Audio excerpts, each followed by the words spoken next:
Covering এনেকুৱা এটা বস্তু ন, যিটো আপোনালোকে নিজৰ যদি নিজৰ ঘৰ এটা বনাই আছে তেতিয়াহ'লে ছাদটোত যদি আপুনি ইউজ কৰে বহুতে বেনিফিট। এইটো যিটো দেখিছে এইটো কভাৰিং বুলি কয়, ঠিক আছে। এইটো কভাৰ ব্লক। আৰু এই 2 টকা 3 টকা বচাবৰ কাৰণে আপোনালোকে এই কভাৰ ব্লকটো ইউজ নকৰে। এইটো বহুত ইম্পৰ্টেণ্ট ঘৰৰ ষ্ট্ৰেংথটোৰ কাৰণে। আৰু এইটো যিটো আপোনাৰ কভাৰ ব্লক ন, এইটো আপোনালোকৰ যিটো স্লেবত আছে, যিটো আপোনালোকে দেখিছে, এইটো ইয়াতে আপোনাৰ 20 mm হ'ব লাগিব এই জালিত, ঠিক আছে।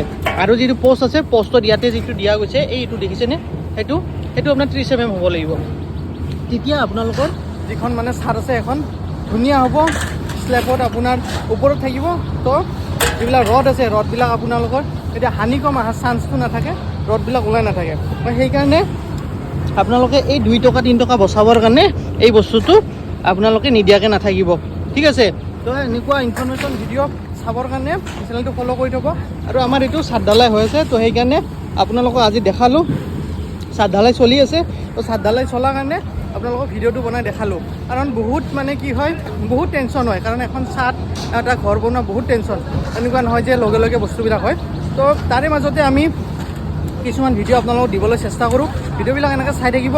আৰু যদি কিবা কনষ্ট্ৰাকশ্যন ৰিলেটেড কিবা জানিব লগা থাকে একদম ধুনীয়াকৈ আমি গোটেইখিনি, আৰু আমি কাম কৰোঁ অল মেটেৰিয়েল লৈ কাম কৰোঁ। সেনেকুৱা নহয় যে মেটেৰিয়েল নোহোৱাকৈ, আমি মেটেৰিয়েল লৈ কাম কৰোঁ। মেটেৰিয়েল লৈ কাম কৰি আমি আপোনালোকৰ সপোনৰ ঘৰটো বনাই কিনে দিওঁ। যদি আপোনালোকে বিচাৰি আছে তেতিয়াহ'লে কণ্টেক্ট কৰিব পাৰে, ঠিক আছে।